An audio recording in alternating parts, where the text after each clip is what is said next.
6ನೇ ತರಗತಿ ಸಮಾಜ ವಿಜ್ಞಾನ ದಕ್ಷಿಣ ಭಾರತದ ಪ್ರಾಚೀನ ರಾಜವಂಶಗಳು. ಬಹಳಷ್ಟು ಇಂಪಾರ್ಟೆಂಟ್ ಆಗಿರ್ತಕ್ಕಂಥ ಚಾಪ್ಟರ್.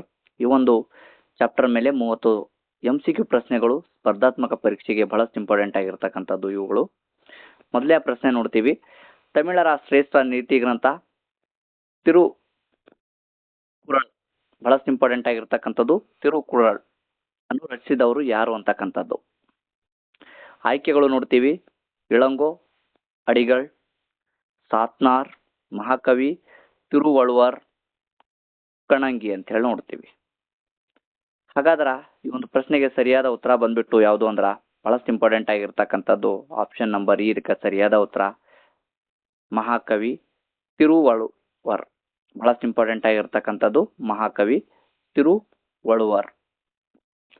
ಅದೇ ರೀತಿಯಾಗಿ ಇನ್ನಷ್ಟು ಹೆಚ್ಚಿನ ಮಾಹಿತಿಯನ್ನು ನೋಡೋದಾದ್ರೆ ಬಹಳಷ್ಟು ಇಂಪಾರ್ಟೆಂಟ್ ಆಗಿರ್ತಕ್ಕಂಥದ್ದು ತಿರುಕುರಳ್ ಅಂತಕ್ಕಂಥದ್ದು ತಮಿಳಿನ ಪ್ರಸಿದ್ಧ ನೀತಿ ಗ್ರಂಥವಾಗಿದೆ ಅಂತ ಹೇಳಿ ನಮ್ಗೆ ಗೊತ್ತಿರಬೇಕು. ಇದನ್ನ ಬಹಳಷ್ಟು ಇಂಪಾರ್ಟೆಂಟ್ ಆಗಿರ್ತಕ್ಕಂಥದ್ದು ಇದನ್ನ ತಿರುವಳುವರ್ ರಚಿಸಿದ್ದಾರೆ ಅಂತ ಹೇಳಿ ನಮ್ಗೆ ಗೊತ್ತಿರಬೇಕು. ಬಹಳಷ್ಟು ಇಂಪಾರ್ಟೆಂಟ್ ಆಗಿರ್ತಕ್ಕಂಥದ್ದು ಇಲ್ಲಿ ತಿರು ಅಂದ್ರೆ ಏನು ಅಂತ ಹೇಳಿ ನಮ್ಗೆ ಗೊತ್ತಿರಬೇಕು. ತಿರು ಅಂದ್ರೆ ಶ್ರೀ ಮತ್ತು ಕುರಳ್ ಅಂದ್ರೆ ಏನು ಅಂತ ಹೇಳಿ ನಮ್ಗೆ ಗೊತ್ತಿರಬೇಕು. ಕುರಳ್ ಅಂದ್ರೆ ಚಿಕ್ಕ ಪದ್ಯ ಎಂಬ ಅರ್ಥವನ್ನ ನೀಡತಕ್ಕಂಥದ್ದು. ತಿರು ಅಂದ್ರೆ ಶ್ರೀ ಮತ್ತು ಕುರಳ್ ಅಂದ್ರೆ ಚಿಕ್ಕ ಪದ್ಯ ಅಂತಕ್ಕಂಥ ಒಂದು ಅರ್ಥವಿದೆ ಅಂತ ಹೇಳಿ ನಮ್ಗೆ ಗೊತ್ತಿರಬೇಕು. ಇದರ ಮೂಲಕ ಉತ್ತಮ ಜೀವನ ಮೌಲ್ಯಗಳನ್ನ ಬೋಧಿಸಲಾಗಿದೆ ಅಂತ ಹೇಳಿ ನಮ್ಗೆ ಗೊತ್ತಿರಬೇಕು. ಅದೇ ರೀತಿಯಾಗಿ ನೆಕ್ಸ್ಟ್ ಪ್ರಶ್ನೆ ನೋಡ್ತೀವಿ. ಶಾತವಾಹನರ ಕಾಲದ ಬೃಹತ್ ಚೈತ್ಯಾಲಯ ಮಹಾರಾಷ್ಟ್ರದ ಯಾವ ಸ್ಥಳದಲ್ಲಿದೆ ಅಂತಕ್ಕಂಥದ್ದು. ಶಾತವಾಹನರ ಕಾಲದ ನಾವು ಬೃಹತ್ ಚೈತ್ಯಾಲಯವನ್ನ ನೋಡ್ತೀವಿ. ಹಾಗಾದ್ರೆ ಇದು ಮಹಾರಾಷ್ಟ್ರದ ಯಾವ ಸ್ಥಳದಲ್ಲಿದೆ ಅಂತಕ್ಕಂಥದ್ದು. ಆಯ್ಕೆಗಳು ನೋಡ್ತೀವಿ. ನಾಸಿಕ, ಅಜಂತ, ಕಾರ್ಲೆ, ಎಲಿಫೆಂಟಾ. ಇದಕ್ಕೆ ಸರಿಯಾದ ಉತ್ತರ ಬಂದ್ಬಿಟ್ಟು ಶಾತವಾಹನರ ಕಾಲದ ಬೃಹತ್ ಚೈತ್ಯಾಲಯ ಕಂಡು ಬರ್ತಕ್ಕಂಥ ನೋಡ್ತೀವಿ ಮಹಾರಾಷ್ಟ್ರದಲ್ಲಿ ಯಾವ ಸ್ಥಳದಲ್ಲಿ ಅಂತ ಹೇಳಿ ಕೇಳಿದಾಗ ಇದಕ್ಕೆ ಸರಿಯಾದ ಉತ್ತರ ಬಂದ್ಬಿಟ್ಟು ಆಪ್ಷನ್ ನಂಬರ್ ಇ. ಇದಕ್ಕೆ ಸರಿಯಾದ ಉತ್ತರ ಕಾರ್ಲೆಯಲ್ಲಿ ಕಂಡು ಬರ್ತಕ್ಕಂಥದ್ದು. ಹಾಗಾದ್ರೆ ಬಹಳಷ್ಟು ಇಂಪಾರ್ಟೆಂಟ್ ಆಗಿರ್ತಕ್ಕಂಥದ್ದು ಕಾರ್ಲೆ. ಬಹಳಷ್ಟು ಇಂಪಾರ್ಟೆಂಟ್ ಆಗಿರ್ತಕ್ಕಂಥದ್ದು ಇದೊಂದು ಚೈತ್ಯಾಲಯವಾಗಿದೆ ಅಂತ ಹೇಳಿ ನಮ್ಗೆ ಗೊತ್ತಿರಬೇಕು. ಚೈತ್ಯಾಲಯ ಅಂದ್ರ ಬೌದ್ಧರ ಪ್ರಾರ್ಥನಾ ಮಂದಿರವಾಗಿದೆ ಅಂತ ಹೇಳಿ ನಮ್ಗೆ ಗೊತ್ತಿರಬೇಕು. ಅದೇ ರೀತಿಯಾಗಿ ಬಹಳಷ್ಟು ಇಂಪಾರ್ಟೆಂಟ್ ಆಗಿರ್ತಕ್ಕಂಥದ್ದು ಈ ಒಂದು ಮಹಾರಾಷ್ಟ್ರದಲ್ಲಿ ಕಂಡು ಬರ್ತಕ್ಕಂತಹ ಕಾರ್ಲೆಯಲ್ಲಿ ಇರ್ತಕ್ಕಂತಹ ಚೈತ್ಯಾಲಯವು ಬಹಳಷ್ಟು ಇಂಪಾರ್ಟೆಂಟ್ ಆಗಿರ್ತಕ್ಕಂಥದ್ದು. ಈ ಅಂಶ ಕೂಡ ಬೃಹತ್ ಬಂಡೆಯನ್ನ ಕೊರೆದು ಇದನ್ನ ನಿರ್ಮಿಸಲಾಗಿದೆ ಅಂತ ಹೇಳಿ ನಮ್ಗೆ ಗೊತ್ತಿರಬೇಕು ಈ ಒಂದು ಚೈತ್ಯಾಲಯವನ್ನ. ಅದೇ ರೀತಿಯಾಗಿ ನೆಕ್ಸ್ಟ್ ಸಮುದ್ರ ತೋಯ ಪಿತಾವಾಹನ ಎಂಬ ಬಿರುದು ಹೊಂದಿದ ಶಾತವಾಹನರ ದೊರೆ ಯಾರು ಅಂತಕ್ಕಂಥದ್ದು. ಸಮುದ್ರ, 3 ಸಮುದ್ರದ ಪಿತಾವಾಹನ ಎಂಬ ಬಿರುದು ಹೊಂದಿದ ಶಾತವಾಹನರ ದೊರೆ ಯಾರು ಅಂತಕ್ಕಂಥದ್ದು. ಆಯ್ಕೆಗಳು ನೋಡ್ತೀವಿ. ಸಿಮುಖ, ಹಾಲ, ಗೌತಮಿಪುತ್ರ ಶಾತಕರ್ಣಿ, ಪುಲಿಕೇಶಿ. ಇದಕ್ಕೆ ಸರಿಯಾದ ಉತ್ತರ ಬಂದ್ಬಿಟ್ಟು ಆಪ್ಷನ್ ನಂಬರ್ ಇದಕ್ಕೆ ಸರಿಯಾದ ಉತ್ತರ ಗೌತಮಿಪುತ್ರ ಶಾತಕರ್ಣಿ. ಅದೇ ರೀತಿಯಾಗಿ ನಮ್ಗೆ ಗೊತ್ತಿರಬೇಕು ಬಹಳಷ್ಟು ಇಂಪಾರ್ಟೆಂಟ್ ಆಗಿರ್ತಕ್ಕಂಥದ್ದು ಗೌತಮಿಪುತ್ರ ಶಾತಕರ್ಣಿ. ಬಹಳಷ್ಟು ಇಂಪಾರ್ಟೆಂಟ್ ಆಗಿರ್ತಕ್ಕಂಥದ್ದು ಶಾತವಾಹನರ ಪ್ರಮುಖ ದೊರೆಗಳಲ್ಲಿ ಒಬ್ಬನು ಅಂತ ಹೇಳಿ ನಮ್ಗೆ ಗೊತ್ತಿರಬೇಕು. ಗೌತಮಿಪುತ್ರ ಶಾತಕರ್ಣಿ ಶಕ, ಯೌವನ ಮತ್ತು ಪಲ್ಲವರನ್ನ ಸೋಲಿಸಿ ತಮ್ಮ ಸಾಮ್ರಾಜ್ಯವನ್ನ ವಿಸ್ತರಿಸಿದ್ರು ಅಂತ ಹೇಳಿ ನಮ್ಗೆ ಗೊತ್ತಿರಬೇಕು. ಪ್ರಶ್ನೆ ನೋಡ್ತೀವಿ. ಕನ್ನಡದ ಮೊದಲ ರಾಜ್ಯ ಮನೆತನವಾದ ಕದಂಬರ ರಾಜಧಾನಿ ಯಾವುದು. ಬಹಳಷ್ಟು ಇಂಪಾರ್ಟೆಂಟ್ ಆಗಿರ್ತಕ್ಕಂಥ ಪ್ರಶ್ನೆ. ಕನ್ನಡದ ಮೊದಲ ರಾಜ್ಯ ಮನೆತನವಾದ ಕದಂಬರ ರಾಜಧಾನಿ ಯಾವುದು. ಆಯ್ಕೆಗಳು ನೋಡ್ತೀವಿ. ತಲಕಾಡು, ಬನವಾಸಿ, ಬಾದಾಮಿ, ಮಾನೆಕೇಟ. ಇದಕ್ಕೆ ಸರಿಯಾದ ಉತ್ತರ ಬಂದ್ಬಿಟ್ಟು ಕನ್ನಡದ ಮೊದಲ ರಾಜ್ಯ ಮನೆತನವಾದ ಕದಂಬರ ರಾಜಧಾನಿ ಯಾವುದು ಅಂದ್ರೆ ಇದಕ್ಕೆ ಸರಿಯಾದ ಉತ್ತರ ಆಪ್ಷನ್ ನಂಬರ್ ಬಿ. ಇದಕ್ಕೆ ಸರಿಯಾದ ಉತ್ತರ ಆಪ್ಷನ್ ನಂಬರ್ ಬನವಾಸಿ ಅಂತಕ್ಕಂಥ ಇದಕ್ಕೆ ಸರಿಯಾದ ಉತ್ತರ. ಬಹಳಷ್ಟು ಇಂಪಾರ್ಟೆಂಟ್ ಆಗಿರ್ತಕ್ಕಂಥದ್ದು ಬನವಾಸಿ ಕದಂಬರ ಪ್ರಮುಖ ರಾಜಧಾನಿಯಾಗಿತ್ತು ಅಂತ ಹೇಳಿ ನಮ್ಗೆ ಗೊತ್ತಿರಬೇಕು. ಅದೇ ರೀತಿಯಾಗಿ ಮಯೂರವರ್ಮನು ಕದಂಬ ವಂಶದ ಸ್ಥಾಪಕ ಅಂತ ಹೇಳಿ ನಮ್ಗೆ ಗೊತ್ತಿರಬೇಕು. ಅದೇ ರೀತಿಯಾಗಿ ಬಹಳಷ್ಟು ಇಂಪಾರ್ಟೆಂಟ್ ಆಗಿರ್ತಕ್ಕಂಥದ್ದು ಕದಂಬರು ಕರ್ನಾಟಕದ ಪ್ರಾಚೀನ ರಾಜವಂಶಗಳಲ್ಲಿ ಪ್ರಮುಖರು ಅಂತ ಹೇಳಿ ನಮ್ಗೆ ಗೊತ್ತಿರಬೇಕು. ಕರ್ನಾಟಕದಲ್ಲಿ ದೊರೆತಿರುವ ಮೊತ್ತ ಮೊದಲ ಕನ್ನಡ ಶಾಸನ ಯಾವುದು. ಕರ್ನಾಟಕದಲ್ಲಿ ದೊರೆತಿರ್ತಕ್ಕಂತಹ ಮೊಟ್ಟ ಮೊದಲ ಕನ್ನಡದ ಶಾಸನ ಯಾವುದು ಅಂತಕ್ಕಂಥದ್ದು ಇಲ್ಲಿ ಪ್ರಶ್ನೆ. ಆಯ್ಕೆಗಳು ನೋಡ್ತೀವಿ: ತಾಳಗುಂದ ಶಾಸನ, ಹಲ್ಮಿಡಿ ಶಾಸನ, ಐಹೊಳೆ ಶಾಸನ, ಬ್ರಹ್ಮಗಿರಿ ಶಾಸನ. ಈ ಒಂದು ಪ್ರಶ್ನೆಗೆ ಸರಿಯಾದ ಉತ್ತರ ಬಂದ್ಬಿಟ್ಟು ಆಪ್ಷನ್ ನಂಬರ್ ಬಿ. ಇದಕ್ಕೆ ಸರಿಯಾದ ಉತ್ತರ ಕರ್ನಾಟಕದಲ್ಲಿ ದೊರೆತಿರ್ತಕ್ಕಂತಹ ಮೊಟ್ಟ ಮೊದಲ ಶಾಸನ ಯಾವುದು ಅಂದ್ರ ಹಲ್ಮಿಡಿ ಶಾಸನ. ಹಾಗಾದ್ರೆ ಬಹಳಷ್ಟು ಇಂಪಾರ್ಟೆಂಟ್ ಆಗಿರ್ತಕ್ಕಂಥದ್ದು ಈ ಒಂದು ಹಲ್ಮಿಡಿ ಶಾಸನವು ಹಾಸನ ಜಿಲ್ಲೆಯ ಹಲ್ಮಿಡಿ ಗ್ರಾಮದಲ್ಲಿ ದೊರೆತಿದೆ ಅಂತೇಳಿ ನಮ್ಗೆ ಗೊತ್ತಿರಬೇಕು. ಇದ್ರ ಮೇಲೆಯೂ ಕೂಡ ಪ್ರಶ್ನೆಗಳು ಕೇಳ್ತಕ್ಕಂಥ ಸಾಧ್ಯತೆ ಇರತಕ್ಕಂಥದ್ದು ನೋಡ್ತೀವಿ. ಹಲ್ಮಿಡಿ ಶಾಸನವು ಹಾಸನ ಜಿಲ್ಲೆಯ ಹಲ್ಮಿಡಿ ಗ್ರಾಮದಲ್ಲಿ ದೊರೆತಿದೆ ಅಂತೇಳಿ ನಮ್ಗೆ ಗೊತ್ತಿರಬೇಕು.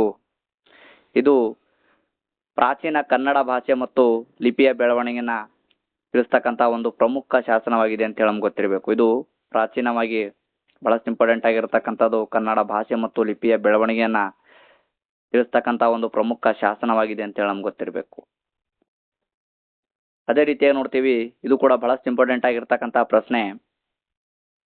ಶ್ರವಣ ಬೆಳಗೊಳದ ಗೊಮ್ಮಟೇಶ್ವರನ ಏಕಶಿಲಾ ಮೂರ್ತಿಯನ್ನ ಕೆತ್ತಿಸಿದವರು ಯಾರು ಅಂತಕ್ಕಂಥದ್ದು. ಈ ಒಂದು ಪ್ರಶ್ನೆಯನ್ನ ಸ್ಪರ್ಧಾತ್ಮಕ ಪರೀಕ್ಷೆಯಲ್ಲಿ ಈಗಾಗಲೇ ಕೇಳಿರ್ತಕ್ಕಂಥದ್ದು ನೋಡ್ತೀವಿ. ಹಾಗೆ ಬಹಳಷ್ಟು ಇಂಪಾರ್ಟೆಂಟ್ ಆಗಿರ್ತಕ್ಕಂಥದ್ದು ಶ್ರವಣ ಬೆಳಗೊಳದ ಗೊಮ್ಮಟೇಶ್ವರನ ಏಕಶಿಲಾ ಮೂರ್ತಿಯನ್ನ ಕೆತ್ತಿಸಿದವರು ಯಾರು. ಹಾಗಾದ್ರೆ ಯಾರು ಅಂತಕ್ಕಂಥ ಇಲ್ಲಿ ಪ್ರಶ್ನೆ. ಆಯ್ಕೆಗಳು ನೋಡ್ತೀವಿ: ದೊರೆ ರಾಚಮಲ್ಲ, ದೊರೆ ದುರ್ವಾನಿತ, ಚಾವುಂಡರಾಯ, ಅಮೋಘ ವರ್ಷ. ಈ ಒಂದು ಪ್ರಶ್ನೆಗೆ ಸರಿಯಾದ ಉತ್ತರ ಬಂದ್ಬಿಟ್ಟು ಆಪ್ಷನ್ ನಂಬರ್ ಇದಕ್ಕೆ ಸರಿಯಾದ ಉತ್ತರ ಚಾವುಂಡರಾಯ. ಬಹಳಷ್ಟು ಇಂಪಾರ್ಟೆಂಟ್ ಆಗಿರ್ತಕ್ಕಂಥದ್ದು ಗಂಗರ ದೊರೆ ರಾಚಮಲನ ಪ್ರಧಾನಿಯಾಗಿದ್ದ ಚಾವುಂಡರಾಯನು ಬಹಳಷ್ಟು ಇಂಪಾರ್ಟೆಂಟ್ ಆಗಿರ್ತಕ್ಕಂಥದ್ದು ಗೊಮ್ಮಟೇಶ್ವರ ಮೂರ್ತಿಯನ್ನ ನಿರ್ಮಿಸಿದನು ಅಂತೇಳಿ ನಮ್ಗೆ ಗೊತ್ತಿರಬೇಕು. ಈ ಏಕಶಿಲಾ ಮೂರ್ತಿ ಬಹಳಷ್ಟು ಇಂಪಾರ್ಟೆಂಟ್ ಆಗಿರ್ತಕ್ಕಂಥದ್ದು ಏಕಶಿಲಾ ಮೂರ್ತಿ ಅಂತೇಳಿ ನಮ್ಗೆ ಗೊತ್ತಿರಬೇಕು. ಈ ಏಕಶಿಲಾ ಮೂರ್ತಿಯನ್ನ ಸುಮಾರು ಎಷ್ಟು ಅಡಿ ಅಂತೇಳಿ ಕೂಡ ಪ್ರಶ್ನೆಗಳು ಕೇಳ್ತಕ್ಕಂಥದ್ದು ನೋಡ್ತೀವಿ. ಗೊಮ್ಮಟೇಶ್ವರನ ವಿಗ್ರಹ ಎಷ್ಟು ಅಡಿ ಎತ್ತರವಿದೆ ಅಂತೇಳಿ ಈಗಾಗಲೇ ಸ್ಪರ್ಧಾತ್ಮಕ ಪರೀಕ್ಷೆಯಲ್ಲಿ ಪ್ರಶ್ನೆಗಳನ್ನ ಕೇಳಿರ್ತಕ್ಕಂಥದ್ದು ನೋಡ್ತೀವಿ. ಹಾಗಾಗಿ ಗೊತ್ತಿರಬೇಕು, ಇದು ಸುಮಾರು 58 ಅಡಿ ಎತ್ತರವಿದೆ ಅಂತೇಳಿ ನಮ್ಗೆ ಗೊತ್ತಿರಬೇಕು. ಇದು ಎಲ್ಲಿ ಕಂಡು ಬರ್ತದೆ ಅಂತೇಳಿ ನಮ್ಗೆ ಗೊತ್ತಿರಬೇಕು, ಶ್ರವಣ ಬೆಳಗೊಳದಲ್ಲಿ. ಹಾಗೆ ನಮ್ಗೆ ಗೊತ್ತಿರಬೇಕು, ಶ್ರವಣ ಬೆಳಗೊಳದ ಒಂದು ಪ್ರಮುಖ ಐತಿಹಾಸಿಕ ಸ್ಮಾರಕವಾಗಿದೆ ಅಂತೇಳಿ ನಮ್ಗೆ ಗೊತ್ತಿರಬೇಕು. ಇದು ಕೂಡ ಬಹಳಷ್ಟು ಇಂಪಾರ್ಟೆಂಟ್ ಆಗಿರ್ತಕ್ಕಂತಹ ಪ್ರಶ್ನೆ, ಈಗಾಗಲೇ ಸ್ಪರ್ಧಾತ್ಮಕ ಪರೀಕ್ಷೆಯಲ್ಲಿ ಬಂದಿರತಕ್ಕಂತಹ ಪ್ರಶ್ನೆ. ದೇವಸ್ಥಾನಗಳ ವಾಸ್ತುಶಿಲ್ಪದ ತೊಟ್ಟಿಲು ಎಂದು ಯಾವ ಊರನ್ನ ಕರೆಯುತ್ತಾರೆ. ಆಯ್ಕೆಗಳು ನೋಡ್ತೀವಿ: ಪಟ್ಟದಕಲ್ಲು, ಬಾದಾಮಿ, ಐಹೊಳೆ, ಹಂಪಿ. ಈ ಒಂದು ಪ್ರಶ್ನೆಗೆ ಸರಿಯಾದ ಉತ್ತರ ಬಂದ್ಬಿಟ್ಟು ಆಪ್ಷನ್ ನಂಬರ್ ಇದಕ್ಕೆ ಸರಿಯಾದ ಉತ್ತರ ಐಹೊಳೆನ ಏನೆಂದು ಕರೆಯುತ್ತಾರೆ ಅಂದ್ರೆ ದೇವಸ್ಥಾನಗಳ ವಾಸ್ತುಶಿಲ್ಪದ ತೊಟ್ಟಿಲು ಅಂತೇಳಿ ಕರೀತಕ್ಕಂಥದ್ದು. ಐಹೊಳೆಯಲ್ಲಿ ಬಾದಾಮಿ ಚಾಲುಕ್ಯರು ವಿವಿಧ ದೇವಾಲಯಗಳು ವಾಸ್ತುಶಿಲ್ಪದ ಪ್ರಯೋಗಗಳನ್ನು ನಡೆಸಿದ್ರು ಅಂತೇಳಿ ನಾವು ನೋಡ್ತೀವಿ. ಅದೇ ರೀತಿಯಾಗಿ ಬಹಳಷ್ಟು ಇಂಪಾರ್ಟೆಂಟ್ ಆಗಿರ್ತಕ್ಕಂಥದ್ದು. ಹಾಗಾಗಿ ಈ ಒಂದು ಐಹೊಳೆಯನ್ನ ಏನೆಂದು ಕರೆಯುತ್ತಾರೆ ಅಂದ್ರೆ ದೇವಸ್ಥಾನಗಳ ವಾಸ್ತುಶಿಲ್ಪದ ತೊಟ್ಟಿಲು ಅಂತೇಳಿ ಕರೆಯುತ್ತಾರೆ ಅಂತೇಳಿ ನಮ್ಗೆ ಗೊತ್ತಿರಬೇಕು. ನರ್ಮದಾ ನದಿಯ ತೀರದಲ್ಲಿ ಹರ್ಷವರ್ಧನನ್ನ ಸೋಲಿಸಿದ ಚಾಲುಕ್ಯರ ದೊರೆ ಯಾರು ಅಂತಕ್ಕಂಥದ್ದು ಇಲ್ಲಿ ಪ್ರಶ್ನೆ. ಆಯ್ಕೆಗಳು ನೋಡ್ತೀವಿ: 1ನೇ ಪುಲಿಕೇಶಿ, ಇಮ್ಮಡಿ ಪುಲಿಕೇಶಿ, ವಿಕ್ರಮಾದಿತ್ಯ, ಮಯೂರವರ್ಮ. ಬಹಳಷ್ಟು ಇಂಪಾರ್ಟೆಂಟ್ ಆಗಿರ್ತಕ್ಕಂಥ ಪ್ರಶ್ನೆ. ಇದು ಕೂಡ ನರ್ಮದಾ ನದಿಯ ತೀರದಲ್ಲಿ ಹರ್ಷವರ್ಧನನ್ನ ಸೋಲಿಸಿದ ಚಾಲುಕ್ಯರ ದೊರೆ ಯಾರು ಅಂದ್ರೆ ಇದಕ್ಕೆ ಸರಿಯಾದ ಉತ್ತರ ಇಮ್ಮಡಿ ಪುಲಿಕೇಶಿ. ಈ ಒಂದು ಪ್ರಶ್ನೆಗೆ ಸರಿಯಾದ ಉತ್ತರ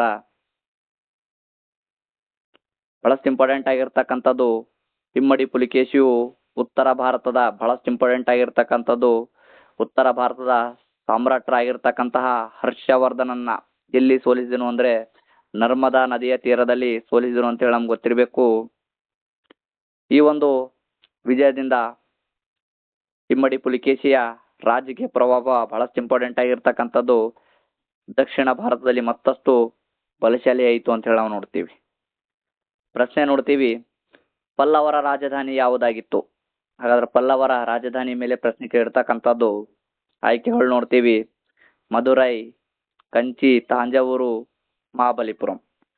ಪಲ್ಲವರ ರಾಜಧಾನಿ ಯಾವುದು ಅಂದ್ರ ಕಂಚಿ ಅಂತ ಹೇಳಿ ನಮ್ಗೆ ಗೊತ್ತಿರಬೇಕು, ಕಾಂಚಿ.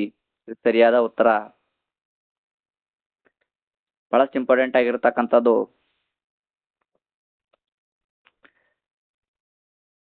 ಒಂದು ಕಂಚಿ ಪಲ್ಲವರ ರಾಜಧಾನಿ ಅಂತೇಳಿ ನಮ್ಗೆ ಗೊತ್ತಿರಬೇಕು. ಕಾಂಚೀಪುರಂ ಪಲ್ಲವರ ರಾಜಧಾನಿಯಾಗಿತ್ತು ಅಂತೇಳಿ ನಾವು ನೋಡ್ತೀವಿ. ಇದು ಪ್ರಾಚೀನ ಕಾಲದಲ್ಲಿ ಬಹಳಷ್ಟು ಇಂಪಾರ್ಟೆಂಟ್ ಆಗಿರ್ತಕ್ಕಂಥದ್ದು. ಇದು ಶಿಕ್ಷಣ ಮತ್ತು ಧಾರ್ಮಿಕ ಕೇಂದ್ರವಾಗಿತ್ತು ಅಂತ ಹೇಳಿ ನಮ್ಗೆ ಗೊತ್ತಿರಬೇಕು. ಪ್ರಾಚೀನ ಕಾಲದಲ್ಲಿ ಕಂಚಿ ಏನಾಗಿತ್ತು ಅಂದ್ರೆ ಇದೊಂದು ಶಿಕ್ಷಣ ಮತ್ತು ಧಾರ್ಮಿಕ ಕೇಂದ್ರವಾಗಿತ್ತು ಅಂತ ಹೇಳಿ ನಮ್ಗೆ ಗೊತ್ತಿರಬೇಕು. ಹೀಗೆ ಪ್ರಶ್ನೆ ನೋಡ್ತೀವಿ, ಮಹಾಬಲಿಪುರಂನಲ್ಲಿರುವ ಗಂಗಾವತರಣ ಎಂಬ ಅದ್ಭುತ ಉಬ್ಬು ಶಿಲ್ಪ ಯಾರ ಕಾಲದ್ದು ಅಂತಕ್ಕಂಥದ್ದು. ಮಹಾಬಲಿಪುರಂನಲ್ಲಿ ಕಂಡು ಬರ್ತಕ್ಕಂತಹ ಗಂಗಾವತರಣ್ ಎಂಬ ಅದ್ಭುತ ಉಬ್ಬು ಶಿಲೆ ಯಾರ ಕಾಲದ್ದು ಅಂತಕ್ಕಂಥದ್ದು. ಆಯ್ಕೆಗಳು ನೋಡ್ತೀವಿ, ಪಲ್ಲವರದು, ಜೋಳರದು, ಗಂಗರದು ಅಥವಾ ರಾಷ್ಟ್ರಕೂಟರದು. ಹಾಗಾದ್ರೆ ಯಾರ್ದು ಅಂದ್ರೆ ಇದಕ್ಕೆ ಸರಿಯಾದ ಉತ್ತರ ಬಂದ್ಬಿಟ್ಟು ಪಲ್ಲವರದು. ಪಲ್ಲವರ ಕಾಲದ್ದು ಅಂತ ಹೇಳಿ ನಮ್ಗೆ ಗೊತ್ತಿರಬೇಕು, ಬಹಳಷ್ಟು ಇಂಪಾರ್ಟೆಂಟ್ ಆಗಿರ್ತಕ್ಕಂಥದ್ದು. ಮಹಾಬಲಿಪುರಂನ ಗಂಗಾವತರಣ ಈ ಒಂದು ಉಬ್ಬ ಶಿಲ್ಪವು ಪಲ್ಲವರ ಕಾಲದ ಪ್ರಸಿದ್ಧ ಕಲಾಕೃತಿಯಾಗಿದೆ ಅಂತ ಹೇಳಿ ನಮ್ಗೆ ಗೊತ್ತಿರಬೇಕು. ಇದರಲ್ಲಿ ಭಗೀರಥನು ತಪಸ್ಸು ಮಾಡಿ ಗಂಗೆಯನ್ನ ಭೂಮಿಗೆ ಕರೆತರುವ ಪೌರಾಣಿಕ ದೃಶ್ಯವನ್ನ ಇದರಲ್ಲಿ ಏನ್ ಮಾಡಿದೆ ಅಂದ್ರೆ ಚಿತ್ರಿಸಲಾಗಿದೆ ಅಂತ ಹೇಳಿ ನಮ್ಗೆ ಗೊತ್ತಿರಬೇಕು. ಅದೇ ರೀತಿಯಾಗಿ ನೆಕ್ಸ್ಟ್, ಇದು ಕೂಡ ಬಹಳಷ್ಟು ಇಂಪಾರ್ಟೆಂಟ್ ಆಗಿರ್ತಕ್ಕಂಥ ಪ್ರಶ್ನೆ. ಕನ್ನಡದ ಮೊಟ್ಟ ಮೊದಲ ಲಕ್ಷಣ ಗ್ರಂಥ ಆಗಿರ್ತಕ್ಕಂಥ ಕವಿರಾಜ ಮಾರ್ಗ ಯಾರ ಕಾಲಕ್ಕೆ ಸೇರಿದ್ದು ಅಂತಕ್ಕಂಥದ್ದು. ಆಯ್ಕೆಗಳು ನೋಡ್ತೀವಿ, ಕದಂಬರು, ಚಾಲುಕ್ಯರು, ರಾಷ್ಟ್ರಕೂಟರು, ಹೊಯ್ಸಳರು. ಸರಿಯಾದ ಉತ್ತರ ಬಂದ್ಬಿಟ್ಟು ಕನ್ನಡದ ಮೊಟ್ಟ ಮೊದಲ ಲಕ್ಷಣ ಗ್ರಂಥ ಆಗಿರ್ತಕ್ಕಂಥ ಕವಿರಾಜ ಮಾರ್ಗ ಯಾರ ಕಾಲಕ್ಕೆ ಸೇರಿದ್ದು ಅಂದ್ರೆ ರಾಷ್ಟ್ರಕೂಟರ ಕಾಲಕ್ಕೆ ಸೇರಿದ್ದು ಅಂತೇಳಿ ನಮ್ಗೆ ಗೊತ್ತಿರಬೇಕು. ಹಾಗಾದ್ರೆ ಬಹಳಷ್ಟು ಇಂಪಾರ್ಟೆಂಟ್ ಆಗಿರ್ತಕ್ಕಂಥದ್ದು,